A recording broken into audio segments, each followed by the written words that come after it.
Helm's Deep has one weakness. Hi guys, welcome to part 2 of building Helm's Deep for the tabletop with all the structures and all the minis in a way that can be created by a complete beginner. So in the last video we built the wall up, and now we're going to add all that great weathering effect and create the culvert. So when I looked at the footage from the film, I could see that the wall wasn't just plain grey, it was battle ridden, it was weathered and it was old. So I wanted to add these effects to my build. I will put the paints I used in my description, but to begin with I just started with a very much watered down brown colour to create a dirt effect, mainly just on the lower part of the wall. I also made sure just to keep to the cracks to give that real look and build up of dirt. Next I wanted to give a look of stained rainwater, and to do this I used a watered down dark grey. I picked out some specific spots not to overdo it, and by adding a dot of the grey watered down paint I then dragged it down with a clean brush. As you can see, I did this sparingly and just in a few cracks, because like with most things with terrain building, less is often more, and if you overdo it you'll lose the effect entirely and the wall just won't look right. Next I decided to lay out where I wanted moss to build up on the wall. So I just used a few pieces of cork and a sprue here, so just basically anything I could find to get an idea of exactly where I wanted to put it. And then I put down a watered down dark green paint to kind of have that moss effect. Again, I wanted to do this very sparingly because when I looked at the source material of what I wanted to kind of go for, the moss is very sparing, and if I completely overdid it, it would look very different from the Helm's Deep wall. Of course, I'm not going for a perfect replica, but if I come too far away from the source material, it just won't look right. These are the exact products I used to create the moss effect. I used a kind of a blend of the two woodland scenics bushes here, and also the polyfiber. You don't need these exact products, they're just what I used. I got these from the local craft store. I could not find exact links to them online, although if you do a Google search I'm sure that it wouldn't be too tricky. I'll try to include some links for something similar if I can't find the exact ones. I used a PVA glue and simply stuck the mix of the darker and lighter bush down, so you'd kind of have that colour variation. I used tweezers to try and pull it in. Of course, you don't have to be perfect. You don't want too much either, because it will kind of overtake the look. Less is more again, and you want it to be more of a subtle effect, if anything. Another thing I do with the polyfiber is I kind of soak it in the dark green watered down paint wash, and that kind of just gives it more of a darker look, because the polyfiber itself straight out the packet just looked a bit too light green for what I was going for. Of course, if you wanted to do this kind of effect on your own wall or project, you could just do the mix that you like the look of. There's no set recipe. Have some fun with it and just pick what you'd want to do. You'll notice that the PVA looks a bit luminous here, but it does dry clear, so even though it looks really bright white, that will go away once all dried. I'm also actually just attempting to attach the polyfiber straight out the packet here before realising that it just doesn't quite look right. When it was all finished, I was pretty happy with how it turned out. But of course alone, that wall does not scream Helm's Deep. So I decided to do exactly the same again, creating a wall exactly the same, using the same methods that I explained in part 1. But this time, I thought I would add a culvert.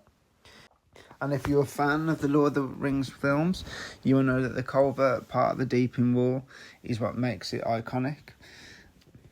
I started out by just sketching it on some tracing paper, but I'm sure plain paper would be fine as well. I wanted it to be quite big, because if I went too small to scale, it wouldn't really stand out on the tabletop. And that's what I mean when I say I'm not going for a replica piece. I'm going to go for something which is fun and easy to replicate and will stand out when I'm playing the game. Once I had sketched it out, I was very nervous about carving this for the first time, simply because it's not a straight cut, it's curved. However, I just really took my time with this, making sure I used a sharp blade. Since I'm using a snap-off blade, I can just easily snap off the pieces with a plier as I go along. I do cover this as well a bit in my part 1 video. And I literally went very slowly, bit by bit, taking my time, because I didn't want to waste a perfectly good piece of foam. Because I took my time and I was patient with it, slowly going deeper with each cut, I had no problems, and thankfully it came away. The first part of the foam come off first, but I could simply just carry on and cut off the rest.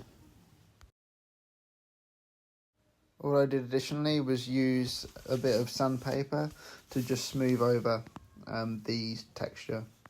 Next, I actually went back to the source material and just kind of outlaid the brickwork around the wall, because I just wanted it to look very recognisable. And then I made my own pattern up around it. Again, I'm using tracing paper, so I can literally just carve it straight onto the foam. I do cover this quite a lot in my part 1 video.